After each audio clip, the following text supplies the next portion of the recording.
दिमाग में पहले से ही बिठा के नहीं लेना कि मैंने इतना अटेम्प्ट करके आना है। प्लीज प्लीज प्लीज, जब आप एग्जामिनेशन हॉल में जाएंगे, एग्जामिनेशन हॉल में जाने से पहले नेवर एवर आपने माइंड में किसी भी तरह का जो टारगेट है स्कोर का, क्वेश्चंस अटेम्प्ट करने का, वो आपने दिमाग में नहीं लेके जाना है। एग्जामिनेशन हॉल में जाने से पहले किसी भी तरह के ये थॉट्स नहीं लेने हैं कि मैंने। मेरी हिंट आपको ये रहेगी, मान लो अगर आपका पेपर इजी टू मॉडरेट है,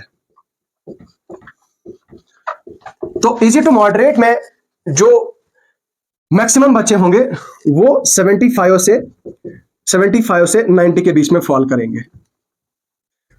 लेट इट बी 85। और 85 मतलब हिंट, मतलब इजी टू मॉडरेट अगर आपका पेपर का लेवल है, आपको पता चल जाएगा, आपने तैयारी की होगी, ऑनेस्टली डेडिकेटेडली आपने पढ़ा होगा, तो 75 to 85 मैक्सिमम बच्चे जिन्होंने पढ़ा होगा अच्छा खासा, वो इस कैटेगरी में फॉल करेंगे। मैक्सिमम बच्चा इस कैटेगरी में होगा। अब जो एक्स्ट्रा ऑर्डिनरी जिन्होंने फिर लगा लिया होगा, जोर लगा लिया होगा, दम लगा लिया होगा, फिर वो 85 से लेकर 95 के बीच में जा सकते हैं। अगर आपका मंजिल यूं ही नहीं मिलती राही को, दिल में एक जुनून सा जगाना पड़ता है। मंजिल यूं ही नहीं मिलती राही को, दिल में एक जुनून सा जगाना पड़ता है। किसी ने चिड़िया से पूछा घोंसला कैसे बनाया, चिड़िया ने कहा तिनका तिनका इकट्ठा करना पड़ता है। एक बार फिर से आपका स्वागत करते हैं दोस्तों आज के इस एपिसोड में, और ये आज का episode JKSSB female supervisor experience के लिए होने जा रहा है। Perhaps last video before the examination. इस वीडियो में आज हम डिस्कस करने जा रहे हैं कि आपका सेफ अटेम्प्ट क्या होना चाहिए, यानी कि आप कितने क्वेश्चंस अटेम्प्ट करके आएंगे और क्या प्रोबेबिलिटी होगी कट ऑफ की, कि कट ऑफ किस रेंज में जाएगा। पेपर से पहले कट ऑफ का डिस्कस करना या प्रिडिक्ट करना इज नेक्स्ट टू इम्पॉसिबल, लेकिन एक ये चीज हम यहां पे डिस्कस कर सकते हैं कि भाई आपका सेफ अटेम्प्ट क्या हो सकता है, आपकी अटेम्प्टेशन कितनी होनी चाहिए। तो आज इसी पर हम चर्चा करने जा रहे हैं। आपका ज्यादा टाइम बर्बाद नहीं करेंगे, आपका टाइम काफी ज्यादा प्रीशियस है, तो मैं आपसे रिक्वेस्ट करूंगा कि आप इस वीडियो को एंड तक देखें। वीडियो को 1.5x करके जरूर देखें और एग्जाम में जाने से पहले इस वीडियो को जरूर वॉच करें। इसके बाद हम जब आपका एग्जाम हो जाएगा, पेपर का एनालिसिस करेंगे, और एनालिसिस करने के बाद हम आपका कट ऑफ डिस्कशन करेंगे। तो यहां पे आज का हमारा जो डिस्कशन है यहीं से स्टार्ट होता है। और सबसे पहली बात यह कि जो आपका सुपरवाइजर का एग्जाम है, आप जानते हैं कि इसमें आपका 50% स्पेशलाइजेशन है और 50% ये है आपका बाकी वाला पोर्शन। तो सबसे पहली बात यह कि जब आप मैंने आपको लास्ट वीडियो में कहा था कि भाई क्या क्या ऐसी चीजें हैं you need to do, and मतलब डूज एंड डोंट्स मैंने आपको बताए थे कि एग्जामिनेशन हॉल में जाने से पहले आपको क्या करने हैं और एग्जामिनेशन हॉल में जाने के बाद क्या ऐसी चीजें हैं वो करने हैं। वो मैं यहाँ पे डिस्कस नहीं करूंगा, वो आप जरूर वीडियो देखिएगा। इससे पहले वो वीडियो मैंने पोस्ट करी है। तो यहाँ पे सबसे पहली बात तो यही है यार कि आपका जो क्वेश्चन है, आपका पेपर 120 क्वेश्चंस MCQ होंगे, 120 मिनट्स, दैट मीन्स 2 आवर्स का आपका जो है वो पेपर होगा।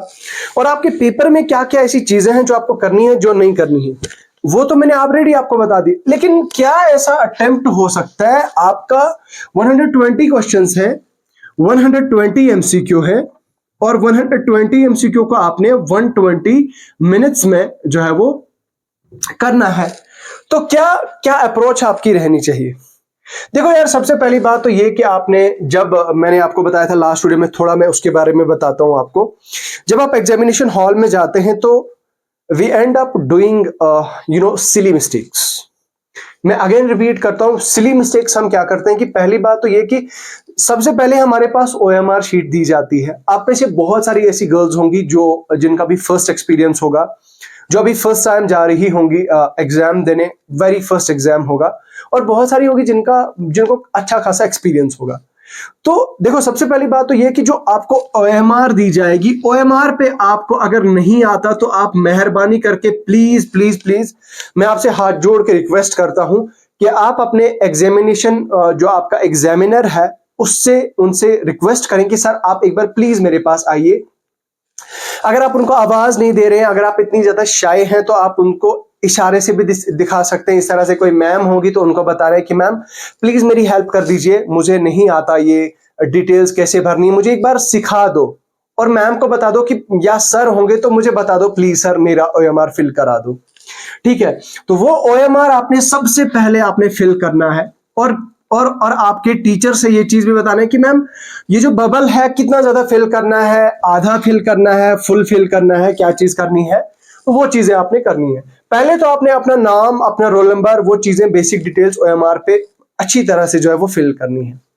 उसके बाद दूसरी चीज, दूसरा स्टेप मैंने आपको बताया था स्टेप वन आ गया आपका ओएमआर का, स्टेप 2 आ गया आपका पेपर का। अब जब क्वेश्चन पेपर आपके पास आता है तो क्वेश्चन पेपर को 5 मिनट के अंदर अंदर पूरे क्वेश्चन पेपर को फ्लिप करते जाना है, पढ़ते जाना है, ऊपर ऊपर से पढ़ते जाना है। इस चीज के आपको 2 बेनिफिट्स होंगे। पहला बेनिफिट ये होगा कि आपको ये चीज पता चलेगी कि कहीं आपके जो पूरा क्वेश्चन पेपर है, कहीं आपके क्वेश्चन में कहीं कोई क्वेश्चन मिस तो नहीं है, मिस प्रिंट नहीं है। कई बार क्या होता है कि आपके जो क्वेश्चन होते हैं बीच में, मान लो आपके 61 क्वेश्चन आ गया, तो 61 क्वेश्चन पे मतलब क्वेश्चन मिसप्रिंट है, मिसप्रिंटेड है, क्वेश्चन पढ़ा नहीं जा रहा है, उसकी 4 ऑप्शन से कुछ अजीब कुछ दिखाई नहीं दे रहा है, तो वैसे केस में you can report to the examiner जब आप मतलब before the examination starts actually. तो एक तो वो चीज का बेनिफिट हो जाता है कि कहीं आपके पेपर में कोई मिसप्रिंट तो नहीं है, वो चीज हो जाती है। और दूसरी चीज ये हो जाती है, I know I have experience this, मैंने आपको बताया कि I have appeared in multiple examinations of UPSC, specially defence exams. तो और thankfully no doubt if I was not able to qualify the CDS, I was not able to qualify the defense exam, but I have qualified a cracked government job exam, and thankfully I'm into the government service. तो इसीलिए मैं experience से ये चीजें बता रहा हूँ, हवा में बातें यहाँ पे नहीं होती है। तो आप प्लीज ध्यान दें कि आपने पूरे पेपर को सबसे पहले क्वेश्चन नंबर 1 से स्टार्ट करना है। अपने ऑप्शंस को नहीं पढ़ना, उतना ज्यादा मतलब डीपली नहीं पढ़ना, ऊपर से क्वेश्चंस को पढ़ते जाना है। This one, question number 2, question number 3, question number 4। तो right from the question number 1 to 120 आपको ये आइडिया हो जाएगा कि भाई एटलीस्ट जो आपने पढ़ा है आपके पढ़े हुए से में से ही आया है। अगर आप ऐसा नहीं करते हैं, लेट अस सपोज आपने क्वेश्चन पेपर पकड़ा, आपने पढ़ना स्टार्ट किया क्वेश्चन नंबर 1, तो क्या होगा? आपने क्वेश्चन नंबर 1 पढ़ा, नहीं आता है, 2 पढ़ा, नहीं आता है, 3 पढ़ा, नहीं आता है, 4 पढ़ा, नहीं आता है, 5 पढ़ा, पता नहीं, 6 पढ़ा, उसमें भी डाउट है, 7 पढ़ा, कुछ पता नहीं यार ये क्या है। तो वहां पे ही आपका दिमाग खराब हो जाएगा, आप तो पागल बावली हो जाओगी और बताओगी कि यार नहीं ये क्या हो गया। और वहीं पे आपका कॉन्फिडेंस लेवल नीचे चला जाएगा, वहीं पे आपका कॉन्फिडेंस लेवल लो चला जाएगा, एंड आपकी परफॉर्मेंस बहुत ज्यादा बिगड़ जाएगी, आपकी परफॉर्मेंस बहुत ज्यादा खराब हो जाएगी। इसीलिए बता रहा हूं, इस चीज को आपने अपने दिमाग में बिठा लो कि आपने क्वेश्चन पेपर को पूरे को पढ़ना है, क्वेश्चन पेपर को फ्लिप करते जाना है, फ्लिप करना है, चेक करना है कि भाई मुझे जो है वो कहीं पूरे पेपर को पढ़ना है। और पेपर पढ़ने के बाद मैं गारंटी और मैं प्रॉमिस करता हूं आपके साथ, जब आप 120 क्वेश्चंस पढ़ेंगे, 120 एमसीक्यू पढ़ेंगे और उसके बाद आपको सॉर्ट ऑफ रिलैक्सेशन होगी, आपको कॉन्फिडेंस होगा, आप कॉन्फिडेंट होंगे, रिलैक्स्ड होंगे, चिल्ड होंगे 120 क्वेश्चंस देखने के बाद, और उसके बाद कूल माइंड होके आप क्वेश्चन करने लग जाओगे। ये मेरा दावा है, ये मेरी चैलेंज है और ये मेरा आपके साथ प्रॉमिस है, ऐसा ही होगा। आप कॉन्फिडेंट होंगे प्रोवाइडेड दैट आपने पढ़ा हो, सिंसियरली आप पढ़े हो राइट फ्रॉम द बिगिनिंग, ठीक है, और आपने अच्छी खासी जो है वो प्रैक्टिस की हो, रिविजन्स की हो और मॉक टेस्ट दिए हो। तो उस केस में you will be the winner, you will turn out to be the winner, you will turn out to be the topper of this exam. तो ये चीज करनी है आपने, पूरा फ्लिप करते गए और फाइनली आपने 120 क्वेश्चंस को देख लिया। देखने के बाद आपने क्वेश्चंस को रिव्यू किया, रिव्यू करने के बाद क्या होगा कि आपने पूरे क्वेश्चंस को रिव्यू किया, रिव्यू करने के बाद आपने जो है देखा कि ठीक है भाई मेरे को कॉन्फिडेंस आ गया। फिर आप आगे आपके फेवरेट सेक्शन पे, मान लो कंप्यूटर पे 10 क्वेश्चन है और 10 के 10 क्वेश्चन इतने ज्यादा इजी हैं कि कोई भी कर सकता है, तो कर लो, ठीक है, वहीं पे टिक कर लो।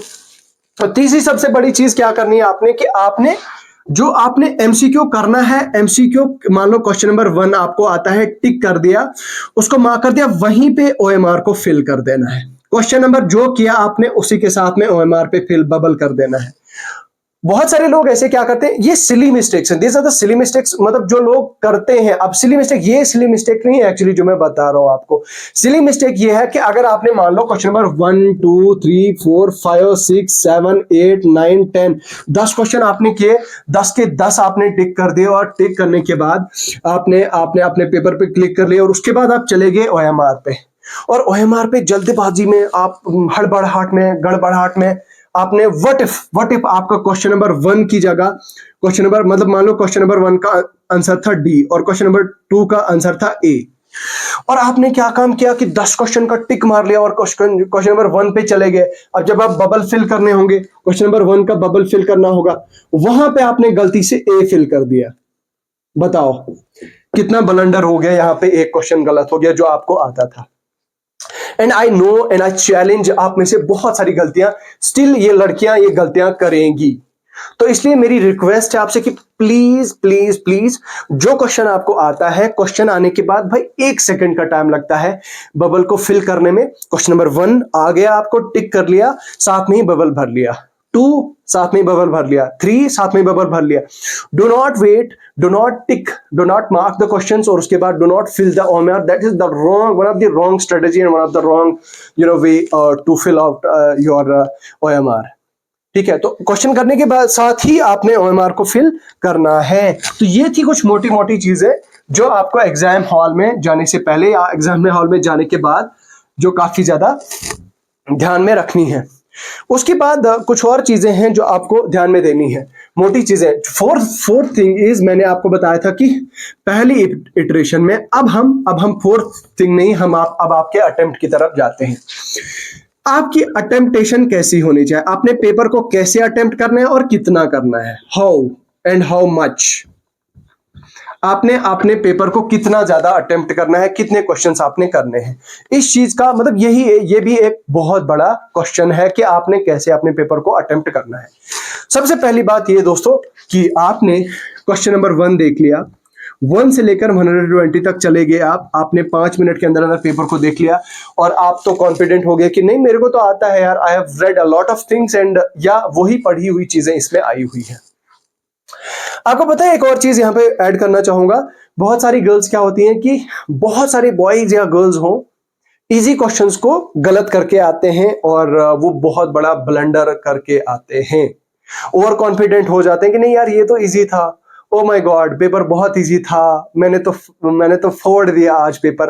लेकिन फिर क्या होता है कि आंसर की चेक करने के बाद पेपर नहीं उनको फोड़ दिया होता है लिटरली।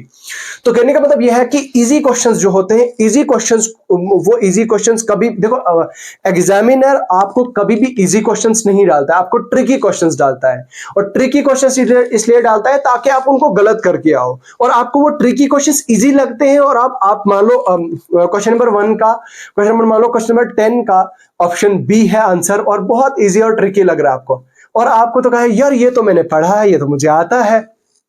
तो आपने क्या किया, आपने ऑप्शन बी की जगह उसका ऑप्शन सी कर दिया, और वहीं पे कबाड़ा हो गया।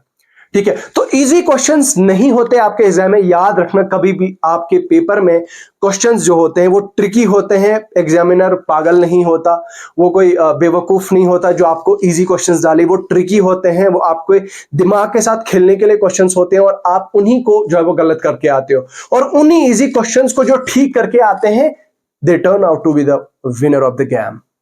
याद रखिएगा, ठीक है। तो अब कितना करना है अटेम्प्ट, हाउ मच।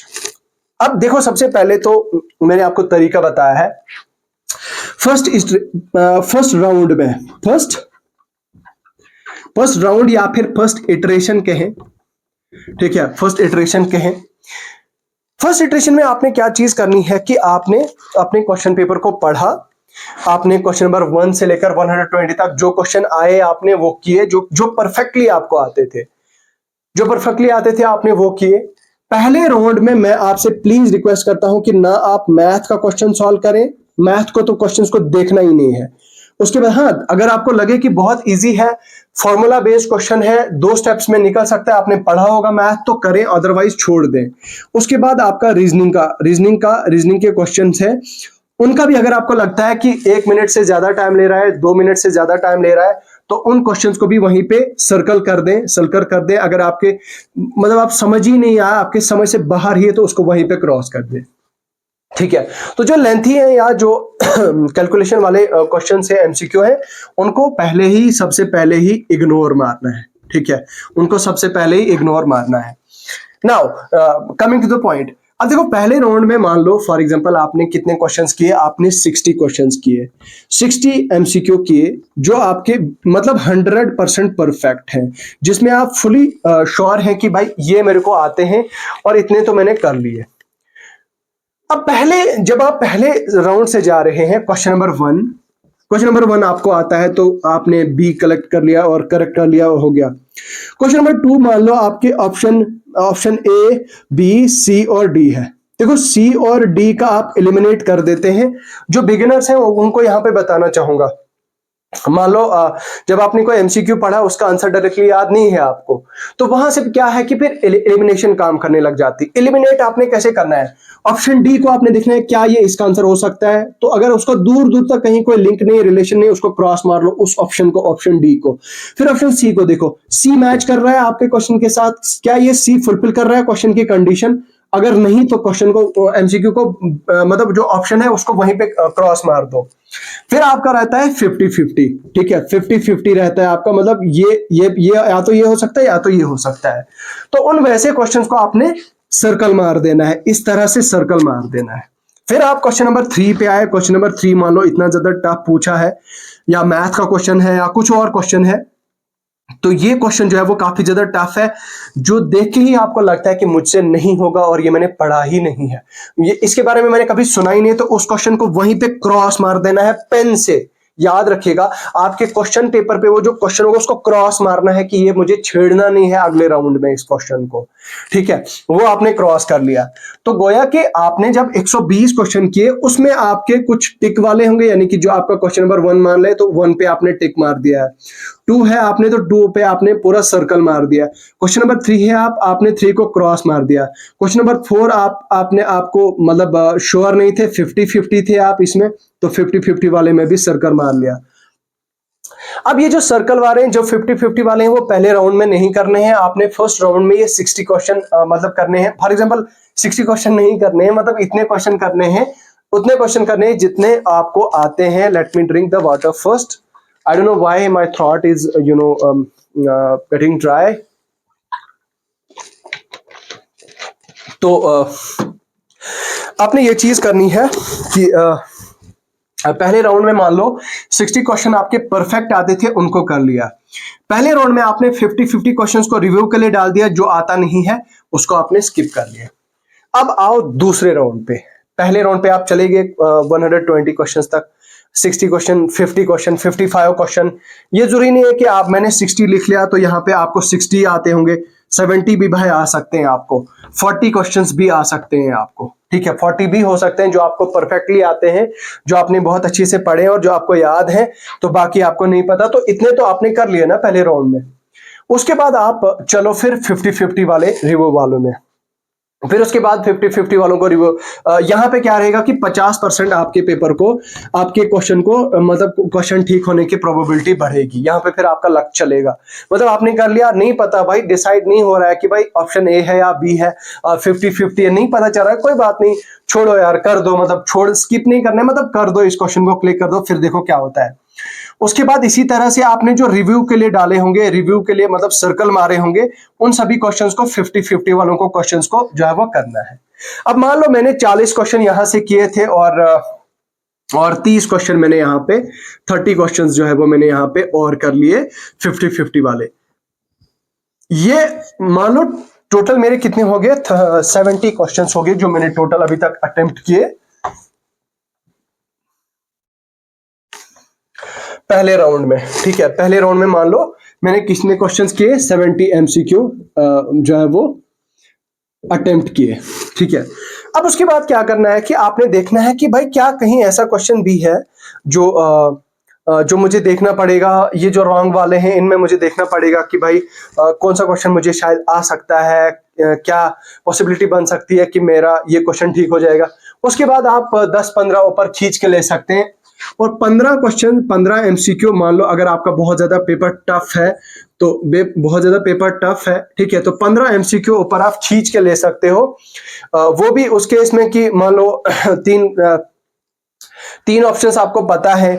तीसरा केस यहाँ पे भी हो सकता है, मान लो ऑप्शन ए आपको पता है, ऑप्शन बी आपको पता है, सी आपको पता है, डी आपको पता नहीं, लेकिन फिर भी आप श्योर नहीं है कि आपका इसका आंसर क्या हो सकता है, ठीक है। तो कहीं ना कहीं फिर दिमाग लगा के कुछ ऐसा करके एलिमिनेशन लगाने के बाद आप ऐसा बता सकते हैं कि भाई चलो ठीक है, ऑप्शन ए में कर देता हूं इसका। तो ऐसे में आप 70 मतलब 85 तक जा सकते हैं अगर आपका पेपर बहुत ज्यादा टफ है। तो 85 आपने अटेम्प्ट मार लिया, और इतनी भी बेकार आपकी प्रिपरेशन नहीं होगी कि भाई आपके इतना ज्यादा कम होगा। मैं सपोज कर रहा हूं कि चलो ठीक है भाई, पहले राउंड में आपके 70। देखो ये दिमाग में ये नहीं लेना, दिमाग में पहले से ही बिठा के नहीं लेना है, प्लीज दिमाग में पहले से ही बिठा के नहीं लेना कि मैंने इतना अटेम्प्ट करके आना है। प्लीज प्लीज प्लीज, जब आप एग्जामिनेशन हॉल में जाएंगे, एग्जामिनेशन हॉल में जाने से पहले नेवर एवर आपने माइंड में किसी भी तरह का जो टारगेट है स्कोर का, क्वेश्चंस अटेम्प्ट करने का, वो आपने दिमाग में नहीं लेके जाना है। एग्जामिनेशन हॉल में जाने से पहले किसी भी तरह के ये थॉट्स नहीं लेने हैं कि मैंने इतने क्वेश्चंस करने हैं, इतने एमसीक्यू करने हैं, मैं 100 करके आऊंगी, मैं 95 करके आऊंगी। इस तरह का टारगेट नहीं लेके चलना है। वो सारा का सारा डिपेंड करेगा आपके क्वेश्चन पेपर के लेवल पे, आपका क्वेश्चन पेपर कैसा आया है, कैसा लेवल है आपके क्वेश्चन पेपर का। तो उस लेवल पे आपका जो है वो डिसाइड होगा कि क्या आपको अब फर्दर जो है वो इस तरह का जो है वो आपने स्टेप लेना है या नहीं। तो मेरी आपसे ये रिक्वेस्ट है कि ऐसा बिल्कुल भी जो है वो आपने नहीं करना है, ठीक है। तो अब यहाँ पे मतलब ये कि आपने किसी भी तरह का कोई टारगेट स्कोर में माइंड में नहीं लेना है। ऐसा भी हो सकता है कि आपको 30 क्वेश्चंस ही पहले राउंड में आ गए, कोई बात नहीं फिर आप करते जाए आप तो जो है वो आप फिर मतलब इस तरह से जो है वो कर लेंगे। तो अगर आप जो है आप मुझे फाइनली बताओगे कि सर अब आप फाइनली बता दो हमें कि हमारा टोटल अटेम्प्टेशन कितनी होनी चाहिए। अगेन मैं रिपीट करूंगा कि भाई यार ये डिसाइड नहीं करेगा, ये मैं डिसाइड करने वाला कौन होता हूं। I can not decide this right now, और मैं प्रिज्यूम्ड आपको ये नहीं बता सकता कि आपने इतना अटेम्प्ट मार के आना है, लेकिन एक हिंट मैं दे सकता हूं। हिंट क्या है? अब हिंट मैं आपको देता हूं कि आपने कैसे कितना जो है वो आपने मार के आना है, अटेम्प्ट मार के आना है। हिंट मेरी क्या रहेगी आपको? मेरी हिंट आपको ये रहेगी, मान लो अगर आपका पेपर इजी टू मॉडरेट है, तो इजी टू मॉडरेट में जो मैक्सिमम बच्चे होंगे वो 75 से 90 के बीच में फॉल करेंगे। Let it be 85। और 85 मतलब हिंट मतलब इजी टू मॉडरेट, अगर आपका पेपर का लेवल है, आपको पता चल जाएगा, आपने तैयारी की होगी, ऑनेस्टली डेडिकेटेडली आपने पढ़ा होगा, तो 75 टू 85 मैक्सिमम बच्चे जिन्होंने पढ़ा होगा अच्छा खासा वो इस कैटेगरी में फॉल करेंगे। मैक्सिमम बच्चा इस कैटेगरी में होगा। अब जो एक्स्ट्रा ऑर्डिनरी जिन्होंने फिर लगा लिया होगा, जोर लगा लिया होगा, दम लगा लिया होगा, फिर वो 85 से लेकर 95 के बीच में जा सकते हैं अगर आपका मॉडरेट लेवल का पेपर है। अब मैं ये नहीं कह रहा आपको कि भाई 100 प्लस आपको स्कोर लाना है, 100% प्लस ही लाएंगे तो आपने करना है। देखो यार, असल में हमें क्या लगता है कि नहीं यार, अगर मेरे यहाँ पे 80 क्वेश्चंस अगर मेरे ठीक है, 40 क्वेश्चन में अगर और करूंगी नेगेटिव तो क्या ही फर्क पड़ेगा। 40 में से फिर दिमाग पता नहीं क्या क्या कैलकुलेशन लगा लेते हैं। लेकिन फिर देख लो भाई, अगर आपके उन 80 क्वेश्चंस में भी आपके 10 क्वेश्चन गलत हो जाते हैं, और फिर वो जो 40 आपने एमसीक्यू किए होंगे वो 40 के 40 आपके गलत हो जाते हैं, तो यहीं से आपका 50 क्वेश्चंस गलत हो जाते हैं। तो खुद सोचो, सीधा 70 जो है वो आपका स्कोर आएगा यहाँ पे। तो यहाँ पे आप देख सकते हैं फिर कितना जो है वो क्योंकि ऑलरेडी आपके 50 क्वेश्चंस गलत हुए होंगे, तो आप खुद जो है वो अंदाजा लगा सकते हैं कि 70 क्वेश्चंस मतलब 70 स्कोर आएगा आपका। फिर 70 में अगर आप 50 माइनस करोगे, 50 इंटू 4, ठीक है, 50 डिवाइडेड बाई 4, ठीक है, 12.5। इसमें 70 माइनस 12.5 आप करोगे तो ये कितना हो जाएगा आपका? ये हो जाएगा 68.5। तो 68 आपका स्कोर हो जाएगा। तो उससे क्या हो जाएगा कि आप आउट ऑफ द कंपटीशन हो जाओगे और आपकी सिलेक्शन नहीं होगी, यहीं से जो है वो आप बाहर हो जाओगे। तो ये आप प्लीज मेहरबानी करके एक्स्ट्रा अटेम्प्ट नहीं करना है, फजूल का जो है वो ओवर अटेम्प्ट नहीं करना है। हम ये गलतियां करते हैं, हमें ऐसा लगता है कि नहीं मैं 40 क्वेश्चन, मैं 20 क्वेश्चन एक्स्ट्रा अटेम्प्ट करके आऊंगी क्योंकि मैं तो 90 परफेक्ट करके आई हूं, मैं 20 क्वेश्चन और करूंगी तो मेरा उससे फायदा ही होगा, मेरा कोई नुकसान नहीं होगा। लेकिन बाद में हम जो है वो we end up losing the battle, क्योंकि हमने वो 20 क्वेश्चन जो एक्स्ट्रा किए होते हैं वो हमें बहुत ज्यादा महंगे पड़ते हैं, क्योंकि पीछे के जो बाकी क्वेश्चंस होते हैं, जो हमारे 90 क्वेश्चंस अटेम्प्टेशन होती है, उनमें से भी कुछ गलत हो जाते हैं, तो वो भी गलत हो जाते हैं, और जो एक्स्ट्रा हमने किए होते हैं वो भी गलत हो जाते हैं। उससे नेगेटिव हमारे मार्क्स बहुत ज्यादा चले जाते हैं और उससे हमारा स्कोर जो है वो बहुत ज्यादा नेगेटिव चला जाता है और हमारा काम वहीं पे तमाम हो जाता है।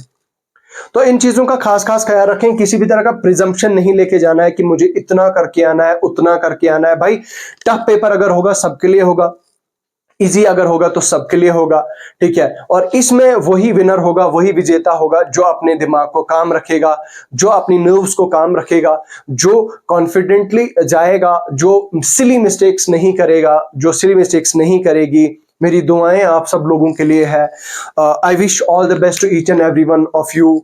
मेरी दुआ आप सब लोगों के लिए है और मैं दुआ करता हूं कि आप सब लोग कामयाब हो जाएं। आप hardworking, may the hardworking aspirants get may the hardworking aspirants succeed।